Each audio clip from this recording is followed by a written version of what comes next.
And we are now joined by Ian Hallard. Or Hello. Hallard, as I say. You can say it however you like. I say Hallard, if that's all right. Now, the reason that this is most unusual for me to do this, for me to cross over guests in the same room. It's very nice, though, to meet you. It's lovely to meet you too. Well, because Ian, you tweeted earlier on, and it was spotted by someone here who said, Ian said that he really wanted to meet Lauren. It's like, well then... Yeah, well, I've been watching you on TV for years, so yes. I feel like we go... We'll just have a chat and get to know each other. Yeah. Well, funnily enough, Yes. I don't know how you'll feel about this, but I worked with Keith Allen last autumn. Did you? well done, Ian. Did he also give you a nightmare, or did you work well with together? It was fine. I got on fine. Well, you're a man. Well, this is what we've been discussing, Keith, earlier on in the interview, and we discussed him earlier on because I had a weird peripheral history with Keith Allen without ever meeting him, because I was with somebody who I've already named in the show. It was Johnny Vegas, who nearly had a fight with him. Right. I can understand but that. they never were in the same room. It just was Johnny shouting at the Groucho Club, essentially. So he's been kind of a spectre over this show. Right. So far. So it's kind of so we can kind of counterbalance that then. So your opinion on Keith is 5 days he was with us. Yeah, completely understandable from your point of view. But Ian, your experience of him was... I mean, obviously, he's got a reputation as being a bit of a wild child. Which he plays up to. It seems like he does. Yeah, anyway. but I mean, I don't think so. Do you not think? No. Oh, really? He is what he is. I thought in Little Lady Fauntleroy, in that documentary he did with you, I thought the whole thing of him stropping off in that pub and walking out and all that was just very contrived. We lived with him every single day. Yeah, but that wasn't a real... He decided he was going to do that. No, he didn't like what my brother said at the end of the documentary when he stood up to him. That's why he walked off. Right, okay. And this was Victor Lewis Smith, I think, wasn't it? He produced it. Yeah. We weren't allowed to go on a show to promote it or talk about it either in the contract. Right, okay. And your experience of him, Ian? Best friends? I wouldn't say that. We went to each other's weddings. I worked very happily alongside him, but I did a play with him last autumn. He was a very good actor. And it was great. Really admire his acting. We just had one scene together, but it was a long kind of two-hander 25-minute scene. And I was a little bit apprehensive beforehand because his reputation got to come with a bit of baggage, and also the nature of the scene was that he was playing the painter Hogarth, and I was playing Horace Walpole, who was an influential bit of a snob and an art critic at the time. Okay. And the whole scene was my character putting him down and humiliating him. And I did just never having met him. There are some actors whose ego gets kind of slightly wrapped up in the character they're playing, and I thought potentially this might be a bit of a problem, that you can imagine some actors going, I don't want the scene to be this, I don't want this to be put down like this. But my experience, Keith wasn't like that at all. He completely went for the scene, and it was fine. But obviously, I think he's separate because when he acts, he's a different type of person, and when he does an documentary, he's another person too. Because when I saw him in Prime Suspect as the drag queen, that was brilliant acting. I think he's a brilliant actor. But when he does reality, he's a different person. He brings out his own personality. To be fair, I worked with him for a couple of months. I didn't live with him. So. Sleeping with him, especially when he falls in the bath, is a bit much. That seems like that's an odd comment to make. If I didn't live with him, it's like, that's almost like you did, but... No, I just mean because Lauren did. No, it feels to me that feels to me like you're covering up that you. No, I see. Nothing happened. I'm giving myself. I said it too quickly, didn't I? Yeah. I've always despite myself, liked him as a personality. I can see that. Do you know what I mean? I've always it's got charm, isn't it? I think. I don't think it's that. I think it's the same thing I complimented you for, Lauren. I think it's that same idea of not playing the game. No matter how much of an affectation that may or may not be, I still kind of admire it. So in the same way that you came in and were saying things that a PR would say, don't say that. But the fact you would come on and do that, because I do. Yeah, you do that. Because I do that as well. Yeah, and also the sense of impishness as well. So I think that sense of mischief as well, I kind of like as well. Naughty, yeah. Because that doesn't happen very much. I'm sure in your experience as an interviewer, you don't get that a huge amount, because you get people being very careful not to say the wrong thing. Do you know what? Which you can understand as well in a day where a Twitter... No, I don't. I don't get that. Sort of surprisingly the other way. Mm-hmm. And I've tried analysing what I do, and I've tried looking at what I do and why it puts people off guard in some way, or why people open up in a... But that's 9 times out of 10, I'd say people generally leave the studio going, Oh, I love that. That was great. We had a realise I was going proper to chat and stuff, reveal and that was so really much. It's nice. like you're talking to somebody in the cafe, though, when Right. you come in here. It's Yeah. just natural, and the atmosphere is quite very relaxed, and that's that's when people start opening up. But it's not a trick, but I don't do it I know consciously. that, I I can don't go, tell that. okay, Yeah. I'll draw them in. It's not, none of that's No, going I on can at see all. that. I can see And the that. first thing I was told when I arrived was, it's uncensored and you can swear and say what you like. So That's what they maybe said that to helps me. as well. Maybe. We become Maybe. knowing that they can F and maybe. blind. They suddenly Yeah, go, 'cause oh, okay. I always think that let's think of it less as here as having more of a chat than an interview. So it's not a kind of come in, tell me about your play, thanks Ian, bye. It's more of a chat really, which to put you at ease, I think, as well. That Well, there works was with most something. Do people. you remember when Johnny was in Johnny Vegas, yeah. again? He came love and Johnny co-hosted the Vegas. show. Two And when- shows, in fact, yeah. When he came in, he afterwards when we went downstairs, Yeah. because he'd said something in one of the shows Yeah. that I was like, why did you say that? Which is a personal thing, this is the thing about me and all that. And he went, I completely forget when I'm talking to you that it's going out. Like, it totally goes completely. I mean, we but were eating crisps and having some wine in the studio, so that's true. how I was relaxed the it only was. Yeah. sober person in the fucking room. So what did he say? Is that it's already out there now? You can't put it back in. I know Wow. it was about a relationship status okay. is what it was about, Right, and it was something okay. that I didn't want to talk about. No, I just sure. didn't, I just didn't Yeah. want to bring it. And he just said something. He said something about two recently single blokes, about him and me. Mm-hmm. And I was like, and not that I was carrying on that I wasn't single. No. It was just that I didn't want to address that had happened. I don't think you'd mentioned it on the show up until that it was point, right? It was Yeah. a really upsetting Yeah. time. It was, Yeah. it was an awful thing. So I didn't want to make that part of my public persona at that point. I just wanted to keep it to myself. And we're still pals and stuff. But it was just that. I think he's very talented, and I loved him in Benidorm. Oh, Johnny. Yeah, he's great. Yeah. He's just himself. Is he talented though? Just Yes, plays I guess he's himself. talented. He's got his own technique.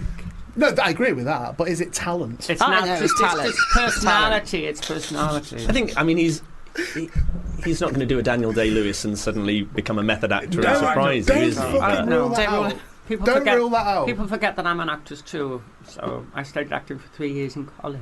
Okay, so you would praise Definitely Johnny's acting skills. No, I wouldn't. I just say that he's got a personality I would. that comes off very well on camera, Yeah. and he uses that in acting, and Yeah. that's his method.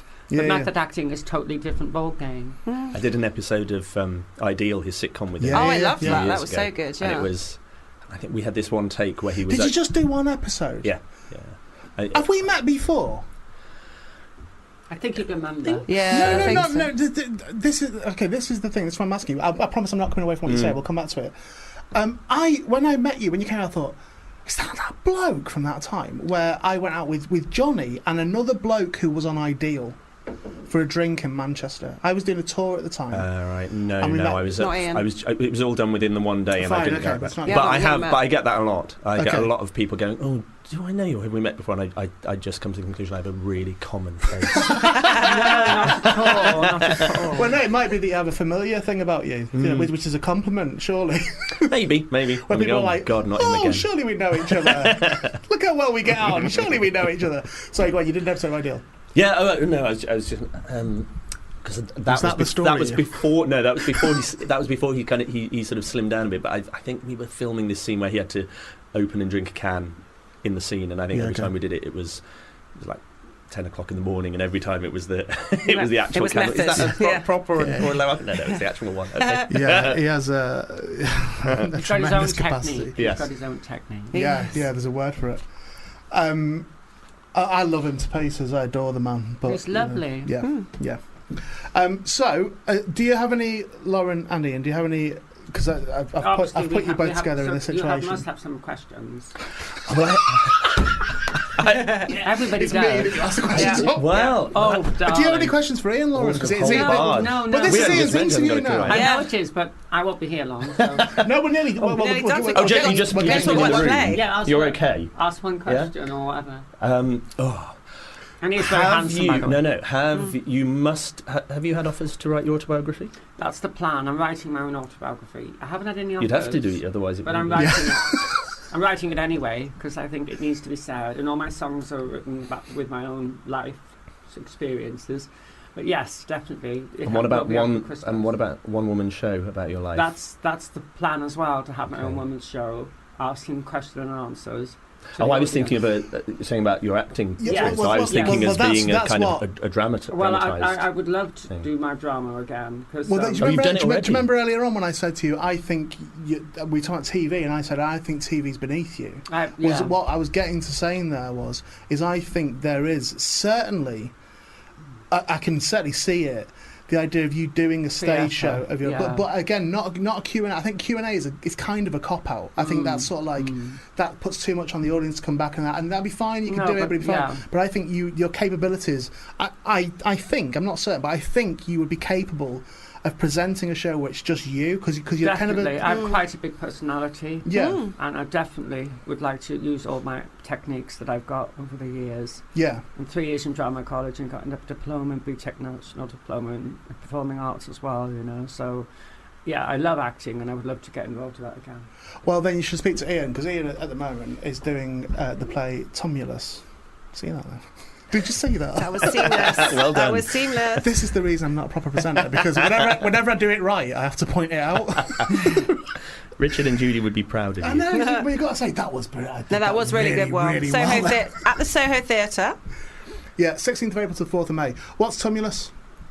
Well, it's actually a geographical feature on Hampstead Heath. I was up there yesterday, funnily enough, walking my dog, and we went past. It's legend has it that it's an ancient burial mound. Okay. But the reason that it's the title of the play is that the plot of the play, basically, it's a murder mystery thriller set against the backdrop of London's contemporary chemsex scene in the gay world. So a little bit different. So it's been when people say everything's been done. No, and then exactly. somebody goes, "Fuck, it hasn't." That's right. Well, there's been a few gay plays about the chemsex phenomenon. Yeah. Just explain what the chemsex thing this whole thing. Well, it was a term coined by an Australian sexual health counsellor called David Stewart, who's been collaborating with us on the show.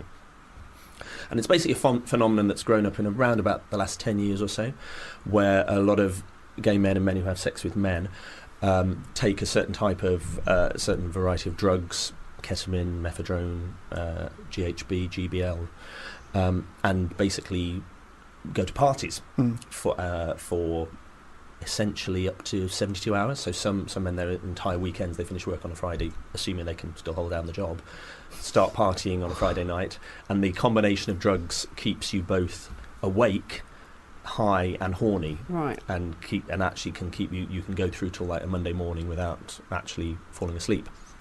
Sounds awful, doesn't it? Doesn't it sound like? Well, it kind of is. And in a way, no without sleep on the Saturday. If you was to break it up, straight place, I'd go. Yeah. So go on. So well, you say it sounds awful, and it kind of. Not wanting to judge anyone who's that's their lifestyle choice, but I have a few friends who have been kind of dragged into that whole world, or are still a part of it and struggling to get out of it because obviously it's incredibly addictive. Yeah. So that's the kind of the background for it. But Christopher Adams, the playwright who's written the play, I think wanted to do something a bit more than just another play about chemsex and how awful it was or how addictive it was. So what I think he's done really cleverly is construct a thriller, murder mystery. It's kind of Murder She Wrote meets chemsex, but it's set within that whole world. How big a cast is it? Is it ensemble or is it? Yeah, well, there's three of us, but there's the lead character of Anthony, who's played by a great guy called Kieran Owens. Okay. He's the detective, essentially. He goes and investigates the case. And then there's just the two of us that play all the other parts. And I think someone's added up, there's about 40 characters that we kind of multi-role and play between the two of us. And how is that as a discipline as an actor? I wasn't going to bring up Mark, your husband Mark Gatiss, because it was... But we went to the same college, so all I thought then when you said that was like, that was my daily life at Bretton Hall. That was playing loads of characters, and I hated it. Yeah, like I really did. And why? What was it? I don't think I was good enough to do it anyway. Okay, I think I'm all right as an actor, but I don't think I'm good enough to slip in and out of characters that quickly. So that. Yeah. And we did a thing called story theatre, which was where you're building things with your bodies and all that sort of stuff. And they were old tales from Norway and stuff, and all these fairy tales. But in that, you had to slip in and out of characters quite seamlessly. And we'd invariably do Shakespeare or Shakespeare era shows that would be you'd play a few parts within it and that, and I always hated it. Yeah. But if you're playing loads of parts on one evening, is it all right keeping track of that?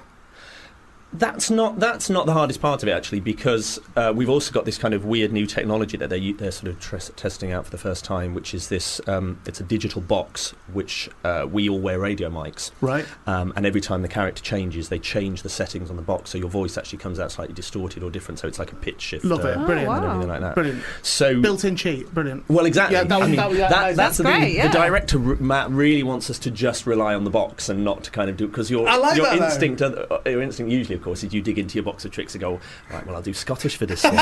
This one I can do Irish. This one I'll have a lisp. As if you were guests on Alan Partridge. Yeah, like, exactly. yeah. But that is a bit of the pressure. You kind of think, well, if people come to see something which has got you playing lots of different characters, and you feel like the pressure's on to really show how versatile you can be. Yeah. Very. I suppose you can show all your talents that way as well. Accents. If you have them, yeah. You do. I'm sure you do. I like technology in theatre. Like, I know some people are kind of like traditionalists about it. Yeah. I really like things like that coming into the theatre. Well, it's quite experimental, and and I think because of the sort of the queer noir, film noir aspect of it, with the murder mystery and the sort of Dashiell Hammett private eye thing, the director's concept is also to use Foley effects, as in radio theatre. Yeah. So which is where you add the sound effects onto that's it right, afterwards. exactly. So, or actually, they're performed live. Do it live, yeah. So you've got the actors working, then you'll have a Foley artist who's standing there with a pair of shoes, making sounds, all clip-clopping horse shoes and everything. I love it. Yeah. But we're doing that live on stage as well. So we're creating our own sound effects as we're going along as well. So the whole sort of audio world is very present. Yeah. But it's not. We're not kind of hiding any of that aspect. We do it all in full view of the audience, so they can see what is making this sound. I think it sounds ace. Sounds great, yeah. I think it genuinely sounds ace. You're selling it incredibly well. You are. Good. It's I'll go. Come along. I'll be in it.